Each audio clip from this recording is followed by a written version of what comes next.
Operating சிஸ்டமில் unit 1ல் இன்றைக்கி மாடியூல் 4 பார்க்க போகிறோம். ஆல்ரெடி இதுக்கு முன்னாடி மாடியூல் 3ல் மாடியூல் 2ல் என்ன பார்த்தோன்னா types of operating system, 9 different types of operating system, அதோட டெஃபனிஷன், அதோட யூசர்ஸ், எக்ஸாம்பிள்ஸ் எல்லாமே பார்த்துருந்தோம்.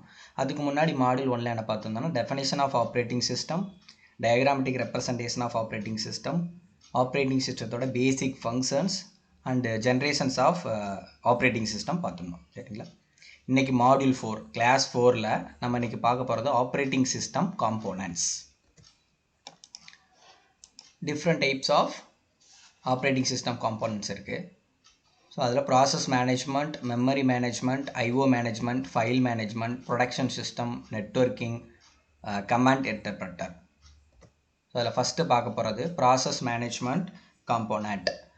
Every program running on a computer, then it's a background services or application is a process. A process is defined as a program in execution. During execution, a process will need a certain resources such as என்னெல்லாம் தேவைப்படும் அப்படின்னு பார்த்தீங்கன்னா CPU time, memory, files and IO devices to complete its task. இந்த டாஸ்க்கை முடிக்கிறதுக்கு இது எல்லாமே நமக்கு தேவைப்படும். ப்ராசஸ்ன்றது ஒரு டாஸ்க், நம்ம கொடுக்குற ஒரு வேலை தான் என்ன சொல்கிறாங்கன்னா ப்ராசஸ். இப்போது கரண்ட்டாக அதை யார் பண்ணுவாங்கன்னா ப்ராசஸர் தான் பண்ணுவாங்க. இப்போது கரண்ட்டாக இருக்க ப்ராசஸர்லாம் எப்படி இருக்கும் அப்படின்னா நம்ம ஆல்ரெடி பார்த்துருப்போம். To perform more than one task in simultaneously, அதாவது நிறைய ப்ராசஸ் வந்து சைமல்டேனியஸில் ஜென்ரேட் ஆகணும். A process need a certain resources including என்னென்னலாம் அதுக்கு தேவை அப்படின்னா CPU time, central processing time, memory, file and IO devices. இதை என்ன சொல்லுவாங்கன்னா ரிசோர்ஸ் ஷேரிங். இந்த ப்ராசஸ் எல்லாமே என்ன பண்ணணும்னா ஒரு வேலை செய்யும் போது சம் ரிசோர்ஸஸ், மெமரி இது எல்லாத்தையுமே ஷேர் பண்ணிக்கிறோம் அப்படின்னு சொல்கிறாங்க. டாஸ்க் ஆஃப் ப்ராசஸ் மேனேஜ்மெண்ட் என்னென்ன பண்ணும் அப்படின்னு பார்த்தீங்கன்னா create, unload, execute, suspend, resume, terminate the process. ஒரு ப்ராசஸ் என்னெல்லாம் பண்ணணும்னா கிரியேட் பண்ணும், அந்த ப்ராசஸ் என்ன பண்ணால் லோட் பண்ணும், எக்ஸிக்யூட் பண்ணும், சஸ்பெண்ட் பண்ணலாம், அப்புறம் என்ன பண்ணணும்னா சஸ்பெண்டில் இருக்கிறத ரெஷ்யூம் பண்ணணும். அந்த ப்ராசஸ் இந்த மாதிரி ஆப்ரேஷன்ஸ், இந்த மாதிரி டாஸ்க் எல்லாமே பெர்ஃபார்ம் பண்ணணும். சுவிட்ச் எ சிஸ்டம் அமாங் மல்டிபிள் ப்ராசஸ் இன் மெயின் மெமரி. ஸோ இந்த மல்டிபிள் ப்ராசஸ் எல்லாமே என்ன பண்ணணும்னா ஒரு சிங்கிள் மெமரி வந்து என்ன பண்ணிக்கலாம் ஷேர் பண்ணிக்கிறோம்.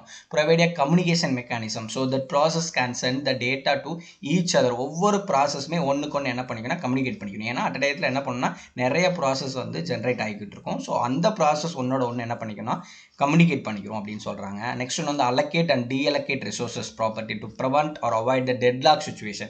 ஸோ இந்த டெட்லாக் சுச்சுவேஷன் அவாய்ட் பண்ணுறதுக்கு என்ன சொல்கிறாங்க அப்படின்னா ரிசோர்ஸை வந்து அலோகேட் பண்ணுறோம், டீஅலோகேட் பண்ணும் அப்படின்னு சொல்கிறாங்க. அதான் ஆல்ரெடி மேலே செகண்ட் பாயிண்டில் பார்த்தோம்லையே அது CPU time, memory, files, IO device இது எல்லாமே என்ன பண்ணால் ரிசோர்ஸ் இது எல்லாமே என்ன பண்ணிக்கணும் எல்லா ப்ராசஸும் ஷேர் பண்ணிக்கிறோம். லாஸ்ட் வந்து டெட்லாக் ஹேண்ட்லிங் சொல்கிறாங்க. செகண்ட் ஒன்று வந்து மெமரி மேனேஜ்மெண்ட் காம்போனன்ட். செகண்ட் வந்து there are 2 types of memory in a computer system. ரெண்டு இருக்கும்.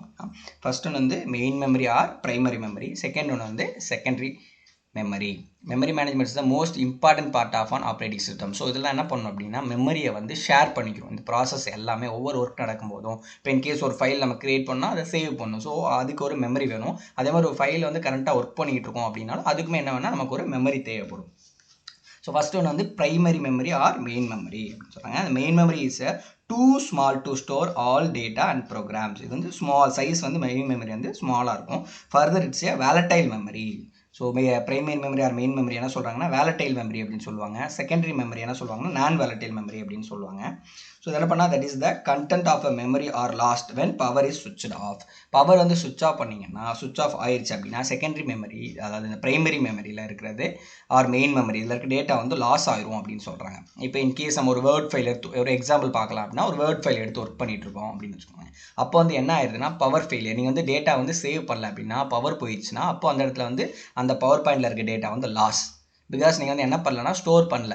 இப்போ செகண்டரி மெமரி அப்படின்றதுனா பெர்மனன்ட் ஸ்டோரேஜ், இதோட சைஸ் வந்து லார்ஜ்.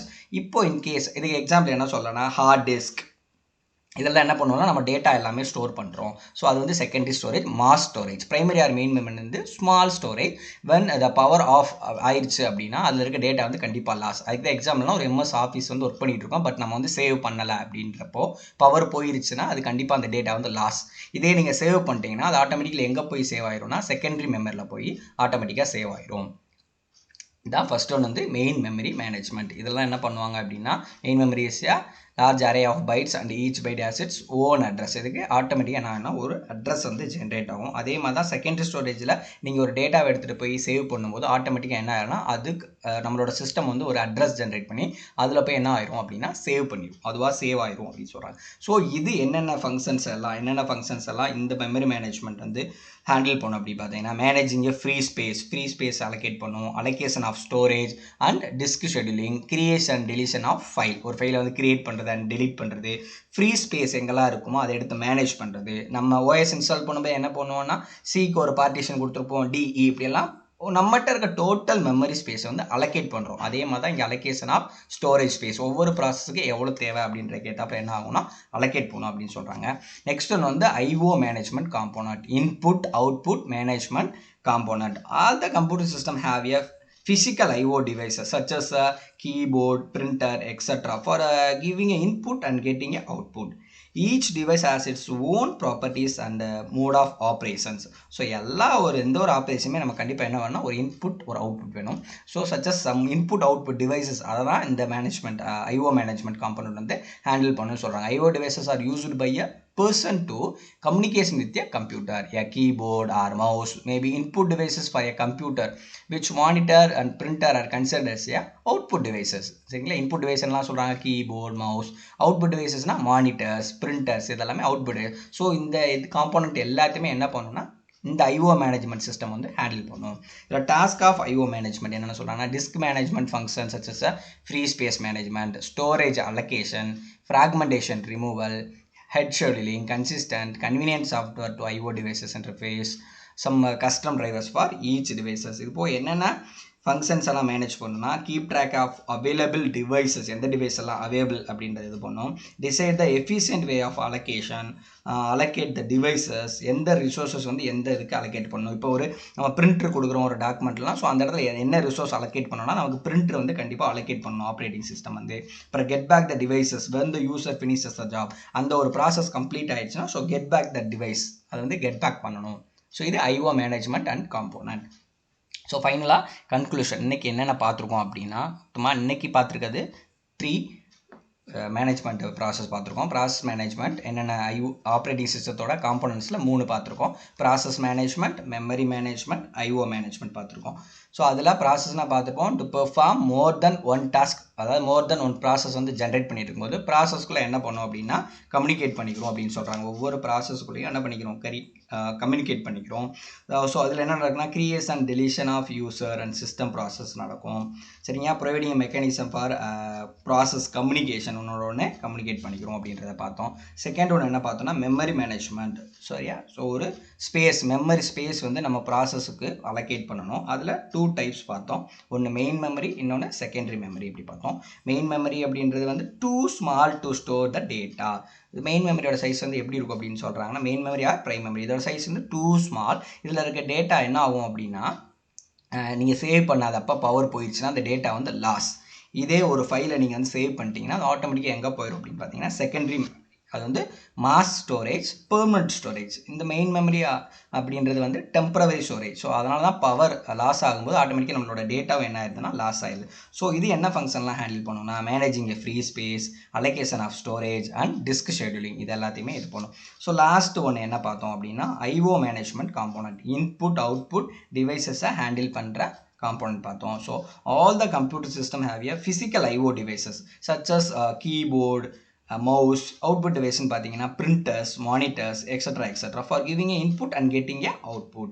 So அதில் each device has its own properties and mode of operation. ஒவ்வொன்றுக்கும் own property and own operations இருக்கும். So இதில் என்ன ஃபங்க்ஷன்ஸ் பார்த்தோம்னா keep track of the available devices, என்னென்ன டிவைஸ் அவைலபிள் இருக்குது அப்படின்றத காட்டும்.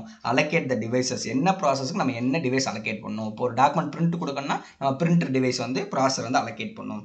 ஸோ நெக்ஸ்ட் என்ன பண்ணால் get back the devices when the user finishes the job. ஒரு ஜாப் வந்து கம்ப்ளீட் ஆயிடுச்சுன்னா அந்த டிவைஸ் வந்து என்ன பண்ணணும்னா கெட் பேக் பண்ணும் அப்படின்றதெல்லாம் பார்த்தோம். சரிங்களா, ஸோ அதுக்கடுத்து நெக்ஸ்ட் கிளாஸில் நம்ம என்னென்னலாம் பார்க்க போகிறோம். இன்றைக்கி மொத்தம் 3 காம்போனன்ட் பார்த்துருவோம். நாளைக்கு பார்க்க போகிறது file management component, protection system, network management component, command interpreter. இந்த ஆப்ரேட்டிங் சிஸ்டம் எல்லாம் நம்ம நெக்ஸ்ட் கிளாஸஸில் பார்க்க போகிறோம். இன்றைக்கி பார்த்துருக்க ஜஸ்ட் 3 காம்போனன்ட்ஸ் மட்டும் பார்த்துருக்கோம். இது உங்களோட டெக்ஸ்ட் புக். இதில் நம்மளோட காலேஜ் நோட்ஸில் பேஜ் நம்பர் 8லேருந்து 11 வரைக்கும் இன்றைக்கி கிளாஸஸ் பார்த்தது வந்து